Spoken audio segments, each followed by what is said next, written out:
Hello, everybody. It's Fernando Labastida once again in another great episode of the Martechify Market Expert Interviews. And as you probably know, but I'll remind you again, Martechify is a connected learning community of marketing professionals so we could share ideas, best practices, and success stories to stay current in the fast changing MarTech landscape. I'm really privileged to have with us today John Lyons. John is a fractional CMO at a company called Human Hatstand. He's worked for Lego, has been the CMO of various companies, Gasp, and let me see, Guest Visit, etc. And so with his current company providing fractional CMO services, he works for small, medium, as well as large enterprises, right? So he is a very technical CMO, which goes great with the topic of the day. How are you doing today, John? I'm good, Fernando. Thank you. Yeah, I'm good. I'm delighted to be on. Really good to speak to you. Well, and we were just talking offline the other day. I lived 7 years in London. I lived in the pretty much the far west side of London, Ealing, and he is on the far east side, Loughton. Yeah, Um, is it a East borough of Side. London? So it's actually it's a town in Essex, which is the county next door to London, on the Okay. northeast. But it's we're still on. For those of you that are familiar with London transport, we're still on the tube. So yeah, we're kind of about as far. Maybe there's a couple of towns further out, but we're pretty far out and just outside London. Yeah, so to go from Ealing Broadway, which was my train stop, all the way to Loughton, is that about an hour ride on the Central Line? Oh, at least an hour, maybe an hour and a half. Yeah, that'll take a while. Okay, great. Well, John, why don't we just get right into it? I wanted to get your take on predictions for 2025 in the Martech space. And since this episode is really kind of going to focus on AI, you might want to start there. Yeah. Okay. So I think it's pretty obvious to say that we're going to continue to see AI being kind of adopted by more MarTech players. We're seeing a lot of the platforms that we've become familiar with and that have been part of people's tech stack getting AI upgrades. I think one of the things that will be interesting is that as we have more and more platforms and communications generated by generative AI, and we're going to have more businesses that are based on AI because you're going to be able to take a product to market sooner. I think we're probably going to have a proliferation of sameness, which we have anyway. But I think we're going to have even more and at volume. So my prediction is that AI is going to become more useful as a tool or as a whole load of tools, but that also the human voice, human creativity is going to be seen as a premium and something that can kind of help people break out from the market and be distinctive.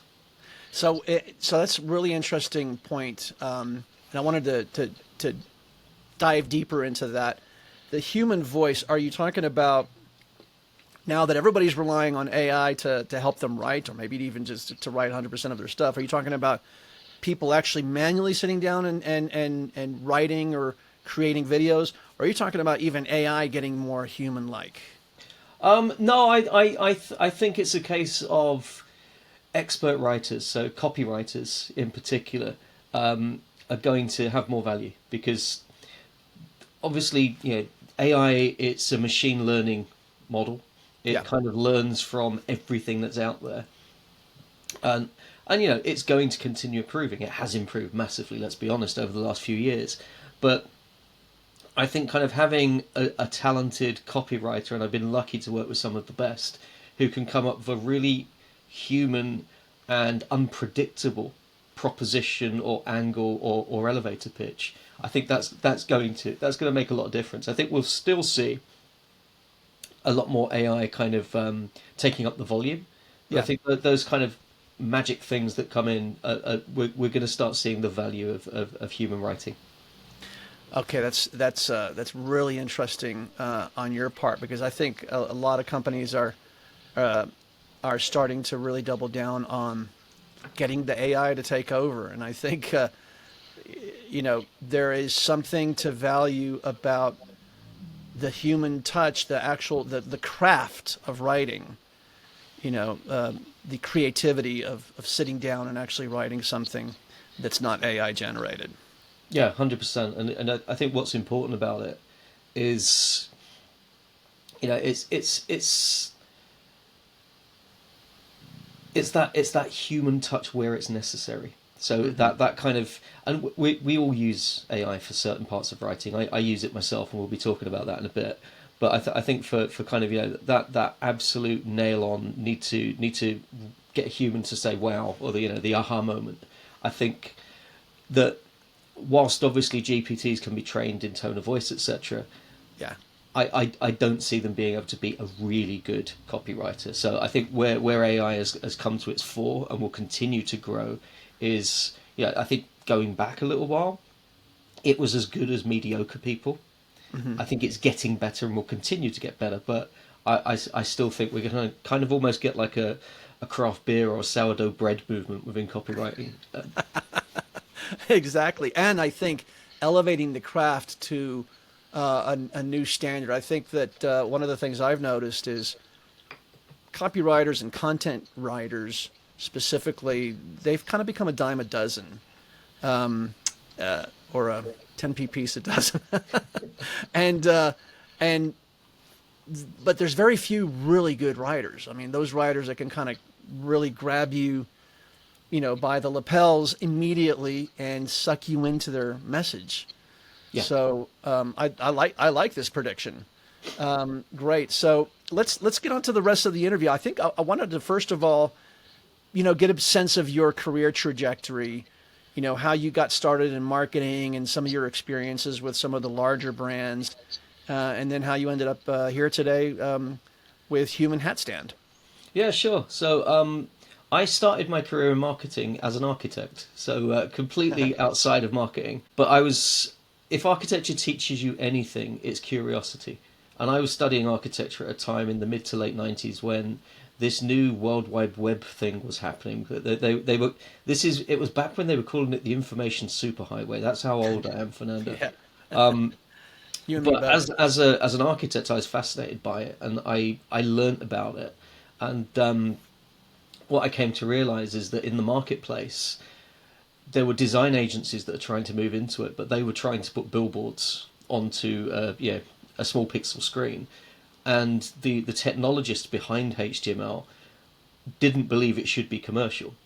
And I've kind of come in with this mixture of art and science from my architecture background, and just found a way to start making it work, and ran it as a sideline for a little while, and then kind of found myself kind of with a couple of people full-time working for me, and then I kind of went full-time and launched, I guess, the web design agency that then moved into digital marketing as digital marketing began to happen, because this predates Google, predates YouTube, it predates social media. Right. So I found my way in there and did that for about 10 years. And then we were acquired by a US agency, and I ran the Europe office of that agency for 10 years, and we specialized in digital promotions. So Right. again, very digital. We had in-house dev teams. We also used lots of tools. And of course, this was now absolutely the era of social. And we in fact developed one of the first branded Facebook apps, which was for Popeye. Oh. So we did that for Popeye Chicken, which we didn't have in the UK at the time. We do now, and I've been looking forward to it so much. So it was great to finally see it. But yeah, we kind of developed a thing there, which was one of the first things that we did. So I've always had an interest in the technology, and I exited that agency after about 10 years, joined the NDR group, as you mentioned earlier, as a group sales and marketing director / CMO. And one of the things that I was responsible for there was looking at the systems across the three businesses in the group, which were all very different at cross purposes, and try to come up with a unified Martech stack for them. Right.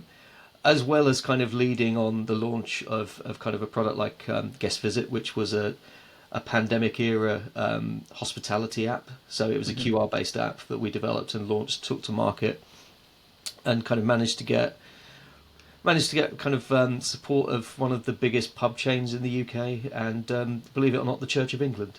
So Wow. we had all of that going on. Strange bedfellows, those two.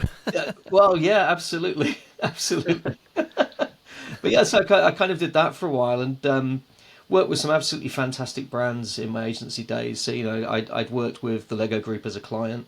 I worked on Manchester United's most successful promotion ever. I'd worked with kind of Bose Electronics, lots and lots of great brands, kind of everything from Peppa Pig to wine companies. And Right.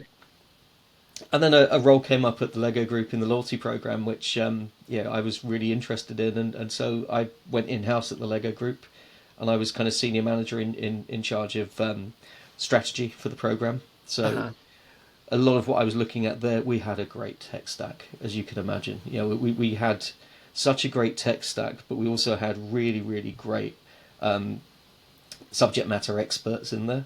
So I was constantly on like Tableau and Power BI, but also speaking to the people that could get that stuff to make sense for me. And so Right. kind of that was really fundamental in a lot of the successful things that I did there. Yeah. And then kind of after Lego, I joined Gasp as CMO, so that's a branding agency over here in the UK, and had a really good year there. It's been a tough couple of years in the marketing and advertising industry. I'm sure we felt that all Absolutely. around the world.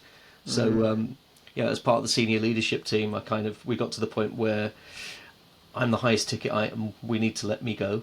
So Yeah. I left that role at the end of last year, and Mhm. kind of thought I'm going to speak to smart people that I know and see what they think I would be best at doing. And universally, it was fractional CMO. So Mhm. I'm as you can tell, looking at my face, unlike you, I do look my age. So I've been around for a while.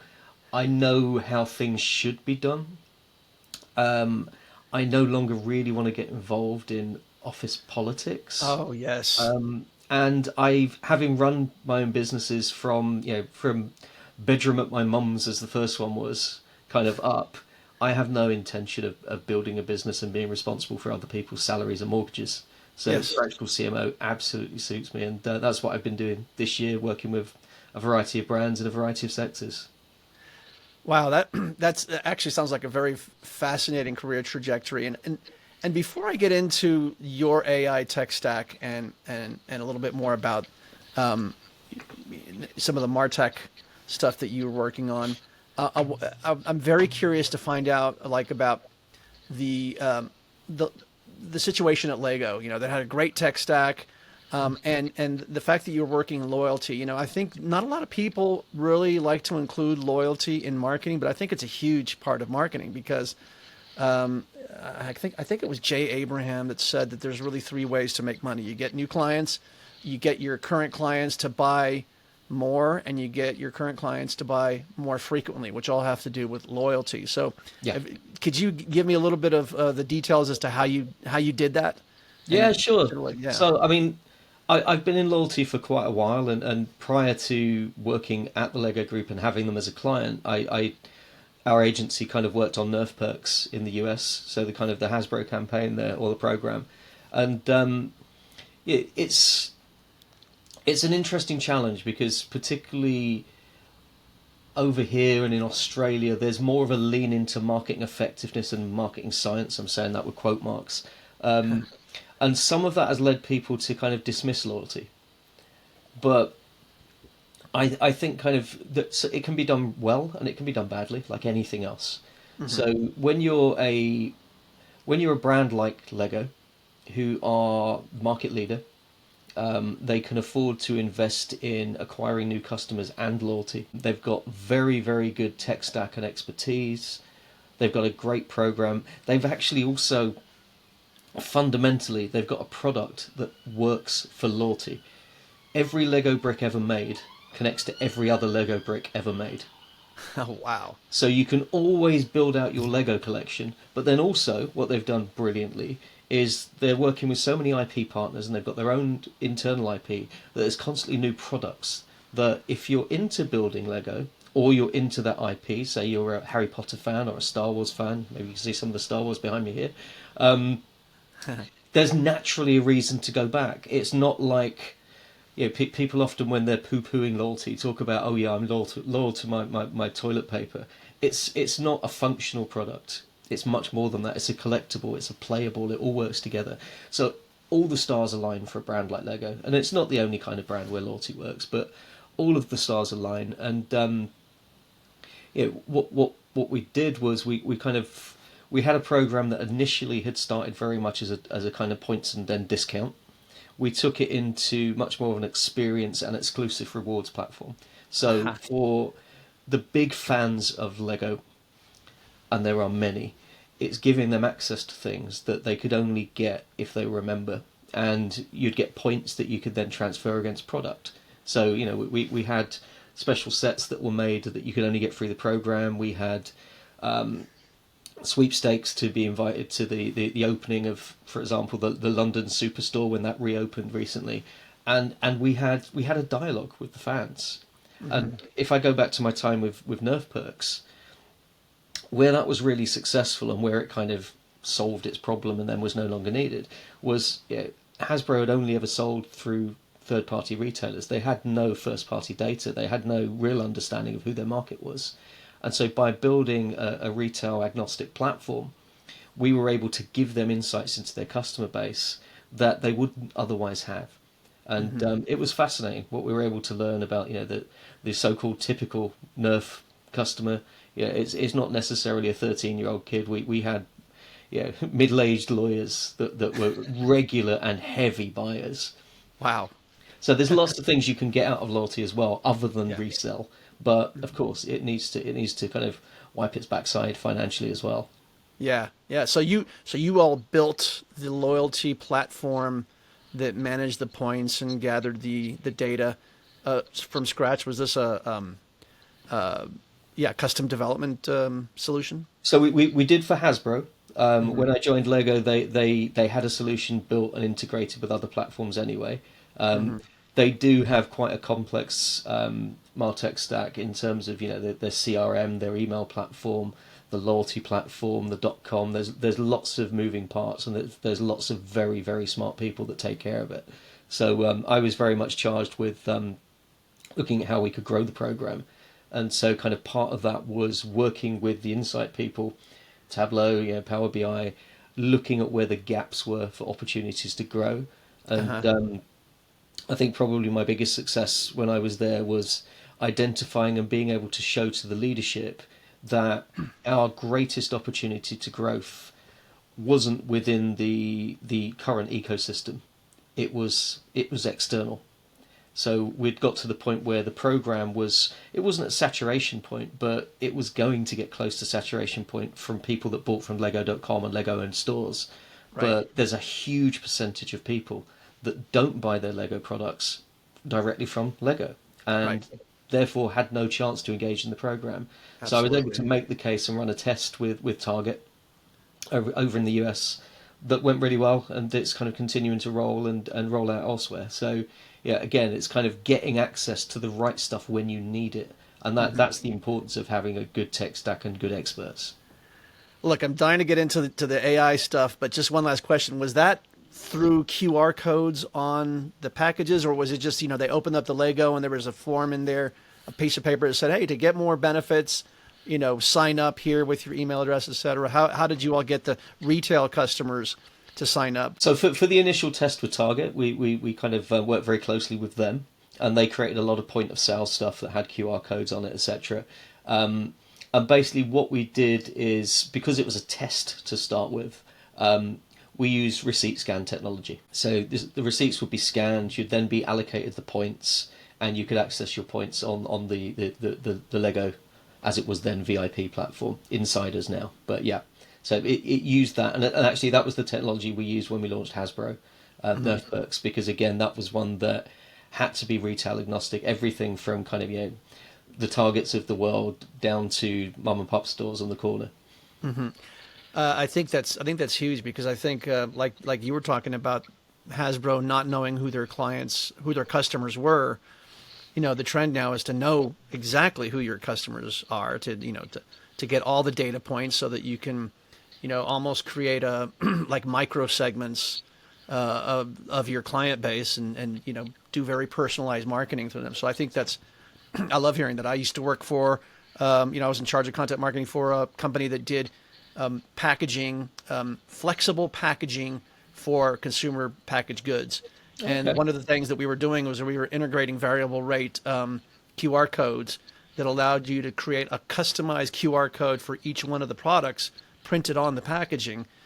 So that, for example, if something went bad, if there was a recall, it wouldn't be a mass recall. We could actually limit it to a very specific type of segment of products that had Oh, come from smart. maybe this field in this farm in this particular county or state. But the way to do that was to get people who had bought the stuff from the store, whether it's Target or Walmart or regular grocery store, to register or to get identified within the ecosystem. So that's great. I'd love to talk to you on another occasion more about that. But let's get into AI and your tech stack. I was really fascinated to talk to you yesterday and kind of hear how you were automating almost everything that you're doing with AI. So As much I as don't I even know where can. to start. So why don't you walk us through it? Okay, so I'm a fractional CMO, which basically means I'm a one-person business, and Right. so I started my one-person business this year from a start of nothing. So I have a good network, of course. I have a decent reputation, but I'm providing a slightly different offering. So what I've had to do is to kind of work out what my ideal customer profile is and where I can find them, what I can tell them, how I can show them that I have value, and also use tools once I've managed to bring them in as clients that help me deliver to them. So, for example, I started using Bing Copilot to start with over ChatGPT as it was at the time. Obviously, there are lots more platforms out there now, but at the time, those are the two that I was mainly looking at. And what I kind of found at that time was that Bing Copilot, being part of a search engine, can do live search. And so I was using Bing Copilot to, and continue to use, to identify where I could find lists or directories of businesses of a particular type. So I'd give it the ideal consumer profile that I was looking for. I would ask it to find me directories or lists of those type of companies, and it would come back with those and come back with links, which is a lovely place to start from. Now, And by back the in my way, old sorry to interrupt you, but that must have saved you a ton of time because it's just thankless work trying to find all those lists manually. yeah, And it's kind of like hair pulling out work that's just frustrating. And I think that just doing that, and I guess it brings it back to you within seconds or even minutes. right, Um, exactly, and yeah, I've got a little story that I'll tell you in a minute about how I killed Barry, but I'll stick where I am at the I want to moment. hear that. So so basically, yeah, I'd managed to kind of automate finding the sources, and then I just kind of looking at, okay, well, I can use LinkedIn Sales Navigator for some of this, but again, there's lots of manual work, or I can go through these directories, again, lots of manual work. And so what I kind of found was a tool called Browse.ai that's a very simple, trainable AI bot where you just kind of click, right, start recording what I'm doing, and then just do that lots and lots of times. So I was able to kind of get these directories from Bing Copilot and then train Browse AI, create individual bots in Browse.ai to go through and get all of the information that I could and that I wanted from the directories. So it would literally go into company profile page, get all of that information, save it down, move back on to the next one. So just copy and pasting at pace, really, at mass. And with LinkedIn, I was using LinkedIn Sales Navigator, creating very custom, very tight ICP lists there, and using a tool called EvaBoot to, Hmm. again, automatically extract that information. Hmm. And connecting that in with Hunter.io Yeah, for the email email extraction. Yeah. verification, email validation. So Hmm. basically, and tying that all into Google Sheets as well. So that Right. became another tool. That was doing all of my prospecting for me and continues to do most of my prospecting for me. Now, if I go back to my days at the US agency, I had a guy in my team called Barry, and his job was to just do that. And he was brilliant at it, absolutely brilliant at it. But when I got to the point of being able to output these things, I remember kind of text messaging one of my old colleagues saying, I think I've just killed Barry. because I'd done away with the need for what Barry was doing then. You know, Right. he'd probably be able to prompt to do these things 10 times quicker than I do. So I'm sure there's still value in Barry, but it became a kind of self-generating kind of prospect builder. Well, how hands off, push button, automated is this system? I mean, can you completely automate the whole thing, or are there certain A smarter points? person than me could. So there's still a little bit of manual. There's still a little bit of manual in there. If I get the time or inclination or support, then there's the possibility that I might tie it all up and make it as a kind of, a one-click thing. But on the other hand, there's probably going to be something like that, or already is something like that out there. So Yeah. it's kind of helped me build up speed, and it's helped me more than anything by doing the initial probing myself. It's really allowed me to be very specific about what my ideal customer profile is. Because I find as well, I use automated outbound tools. So I use Smart Lead and I use Duck Soup on LinkedIn. And whenever I sit through any of their videos or webinars, the advice is to go mass. And there aren't 10,000, 100,000 people out there that I'm suitable for. I don't want to be doing that.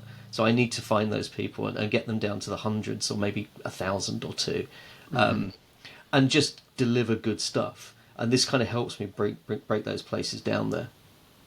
And so for the prospecting, that's that. Well, I mean, I've got to think that what you've built for yourself for prospecting for your one man, business I think there's a logical translation or a logical. You can use that for a SaaS company, for example. I think a SaaS company, or any kind of a B2B company, Any B2B, 100%. even if it's enterprise, Yeah. can you imagine they could replace probably 10 BDRs or SDRs with this system. I don't know how many it would replace. So you can maybe have two people or even one person doing the job that normally 10 BDRs were doing. Yeah, Going out. totally that. And it's something that I do use with my B2B clients. Obviously, it's less useful for my B2C, but for the B2B clients, it's absolutely something that I use and advocate. And it's going to depend on budget, what other things you might want to pull in. So whether or not you want to go into Clay or just kind of use a free HubSpot or whatever it is you're going to use. There's lots of options out there, but this is absolutely a process that I have developed using myself as a sample customer. Right, exactly. Using yourself as a case study or a proof point, Yeah. whatever. So continue on. So we talked about the outbound prospecting, and I've got to think that you're also probably doing some content marketing or some other aspects. Yeah, absolutely. So again, I'm an old school marketer. I believe in marketing effectiveness, and I believe in what works. And one of the things that we do know is that distinctiveness works. So being distinctive and memorable works. So I have started a content series on LinkedIn and YouTube called Bin Juice. So very visceral, kind of almost unpleasant name, but you're not going to forget it. Yeah. Where I sit and talk to the camera whilst sat in front of some bins, or sat in front of green screen with some bins on the green screen behind me. Trash cans for those who don't know what bins are. Trash cans, sorry. Yep. Yeah. So sitting in front of the trash cans, just talking about practical marketing. Yeah. And what I'd identified. So again, I like to do research. I looked around. There's lots of cliches in B2B, particularly B2B marketing content. I'd identified to start with that I enjoy writing too much and I spend too much time on it for it to be right for me as a starting point, but that I am comfortable just talking off of a one single bullet point topic. And so video came naturally. Looking around at what everyone else was doing, it was like, well, there's nobody sat in front of some trash cans with a hat on, talking about practical marketing. In fact, there's not many people talking practical marketing. Right. So that became the natural start for me. And so kind of what I do every 2 weeks, I've got a list that I've been building up, and I add to. I pick a topic off the list, push the chair back, put the green screen behind me, and film myself talking into my iPhone on a topic. And great. then I'll put that out to LinkedIn. I'll put that out to sometimes Twitter. I'm not going to call it X. Sometimes Instagram, but certainly LinkedIn and YouTube.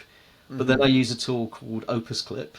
Yeah. I love it. Yeah. So Opus, I love. It kind of clips it up into things. So I've got the big piece, but then I've got all these lovely little short pieces that go out, and they also work as shorts. So they go out to TikTok, they go out on YouTube as Reels. shorts, which is a different algorithm.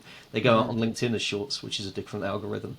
But I use Otter AI to do the transcription, so that I can make sure I've got the captions on there. And I turn the transcription into a written article. So I do a little bit of editing, and then that goes out to my email newsletter, to my subscriber base, and it goes up as an article on LinkedIn. So a couple of hours every 2 weeks give me 2 weeks of solid content. Wow.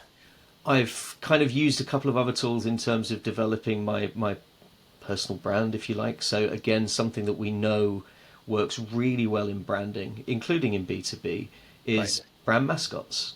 So if you think about what Salesforce have been doing in B2B, and you've got the Gecko over there. We've got the Compare Any Market Meerkat over here, hugely successful. I accidentally became known for my hat, which you can see in the background. It's kind of like a grey Fidel Castro army cap, which I bought during lockdown, expecting it to be a baseball cap, which is what I used to wear, and just thought it was too obnoxious. So I posted a picture of it onto Twitter, and all of my kind of Twitter marketing buddies were saying, "No, you have to wear it now." So the hat became a bit of a mascot, and so I used Midjourney to create a AI animated, well, not animated, cartoon version, I should say, of the hat, and then used a product called Scenario and trained it on the Midjourney images to create a reusable 3D model of the hat, whose name is Hat, because I'm very inventive like that. So Scenario can set up Hat in different poses, in different situations, and it just makes it really easy to kind of continue that out there. Yeah. Well, I love what you're doing, and I think a lot of the innovations that are spreading out into the marketplace and are going to spread into the marketplace are these type of automations or these type of innovations that individuals or really, really small teams are creating to look bigger than they are. I think what you're doing, it probably would have required a pretty substantial staff of people to do all that. Yes. But let me ask you this. You probably have a few more things to tell me about your tech stack or your AI stack, but I've got to think that what you're doing right now, do you see applicability for this with enterprise marketers? For sure. Yeah. Oh, for sure. Yeah, no, absolutely. I mean, the thing is, where I see the real value in AI is by automating the mundane tasks. Right. So, as I kind of mentioned before, I'm not a huge fan of using it to be creative, but using it to execute and roll things out, absolutely fine. And I have in my agency days, we used to work with an AI creative who would kind of basically create our scamps, our kind of initial proposal images using AI, which just meant that we were able to get there a lot quicker and a lot cheaper, because in the agency land, you spend a lot of internal money pitching, and you never know if you're going to win. You don't get paid to pitch. So it became very useful there. But I think kind of the more that you can automate the tasks that really senior people shouldn't be doing. I mean, my time's expensive, and it's expensive because I've got a great career behind me and I'm good at what I do.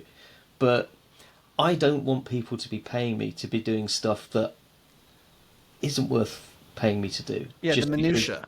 Exactly. So let my admin be automated. I don't need to charge you for my admin, or I don't need to set aside the time for me to go and do all that admin. And so it's still not all completely tied together, but Yeah, even in terms of, one of my favorite AI tools is Perplexity AI. And I know there's a number of things out there. We've got Claude and various others that people talk about, but I use Perplexity on a daily basis for my own work and for my client work. And it's a wonderful multi-layered research tool. And research, yeah, I want to understand it like a human, but if you're doing desk research, you're just using Google anyway. Yeah. So this is kind of like using Google on steroids on acid. Right. Right. And it teaches you to. It also teaches you to think far more clearly, I think, which is a good thing. Well, how exactly are you using Perplexity for research? So, Yeah. so I was talking to a potential new client a couple of days ago, and often, if you're preparing for a meeting or a pitch or an interview, if you're looking for a full-time role, you're kind of pouring through details. And of course, I'm happy to do that. I'm reading through the website, but I want to be able to show them some more insights. So it's always difficult as a marketer until you speak to actually the people that buy from the category to understand what the competitive set is, because it's not always as obvious as you think it is, and it's not always a company that looks like you. But it gives me the opportunity to probe and ask specific questions and find out who the most realistic competitors are, how they're performing, what their share of voice is, what their share of market is, what their specialities are, and quite quickly, with my experienced marketing brain, kind of go, okay, well, this is what I'm seeing right now. This might not be entirely right, but this indicates these things that are going to be useful for you, and these are things that they've never heard before. So it lets you get to answers much quicker, and with much less manual labor. It's not about less brain power. It's much less manual labor than anything I've used before. So I use it to write interview scripts. I feed in which customers I'm interviewing, what the sector is, what I'm looking to find out, who the client is. I use it to do research for clients. I use it to do my own research. I've even started using it recently to help kind of add a personalized icebreaker into my automated emails. So in Google Sheets, there's someone super smart has worked out how to kind of implement Perplexity into that. So I'm able to kind of pull out one or two pieces of data and just make it a little bit more on point. I like to keep my messages really small anyway, because I respect people's time. But I'm able to do that with it as well. That is fascinating. I interviewed on another podcast. I interviewed a gentleman who uses Perplexity to do market research on his ICP, his ideal client profile. And what it did is it crawled Reddit, Quora, and other forums where people were expressing their likes, dislikes, their fears, their false beliefs, I guess, unfiltered, because they can do it anonymously. And he said it was just extremely valuable for him. It really is. And if I go back to kind of the beginning of my fractional career, I was able to use Perplexity to really pin down and show me an ICP that I hadn't even considered. So, I see myself as a B2B specialist. I've spent a lot of time working with professional services companies, whether or not that's in a professional service company or having them as clients. I've spent a lot of time in agencies, but as we mentioned earlier, it's not a good time for agencies right now. So being able to use Perplexity to come up with a list of industries that would be able to benefit from my skills and experience in professional services was fascinating. So we've got all sorts of stuff in there. So cybersecurity, absolutely growing sector with very little marketing. Certainly, in the smaller businesses which are exploding, and AI is playing a part in it, and even down to kind of waste management. These are sectors where there isn't much distinctiveness, there isn't much differentiation, and so being able to come in with my skill set and my network of creatives, we can make one of those brands really stand out quite easily. And so it's been super useful for that. Okay. I just want to say that, going back to something you said, I just love how you inject a sense of humor and personality into your own B2B brand. I mean, B2B tends to suffer from being too serious and self-important. And this is a lesson that I think that a lot of companies need to take to heart. Yeah. Executives at B2B companies that just love to put their logos, make the logo bigger is a kind of a cliche. It is. And, have this sort of impersonal voice. They need to take a page out of your book and so many other individuals to market themselves as a personal brand, right? This, Yeah. classic example of this, whether you consider him, whether you admire him or you consider him the arch villain, Elon Musk has got to be one of those people who has definitely leveraged his personal brand to grow his businesses. Oh, 100%. Yeah. 100%. And kind of going back to my agency days, us agency guys just get really frustrated where people would say, oh, but look, Tesla's grown without any marketing. Like, no, they've got the richest man in the world fronting them. He is a one-man content machine. Again, love him or hate him, he's a one-man content machine. And it drives that. And also, I think kind of, if we look at what's happened, if we look at the politics without going into, we're not choosing sides here, but I think what we have seen is that people who are distinctive, people who are seen as authentic and not afraid to be themselves are winning hearts and minds. And if you look at the B2B brands, most of them are too scared to do that. Mm-hmm. So I did a little piece of research, it was this morning actually, looking at a sector, and I used Perplexity, and I asked it to have a look at a dozen websites and basically find the most repeated words and phrases, to tell me if it could find it what the color sets were, and also what the ratio between them talking about them as a brand compared to you as a customer is. And it was devastatingly dull. Everything had the same colours. The phrases were massively overused. So you end up with something like 80% of brands in a particular sector might use the term innovation. It's not possible for 80% of you doing the same thing to be innovative. You're saying the same crap over and over again. You need to find a way of speaking in your customer's language. Speak to them, not of you.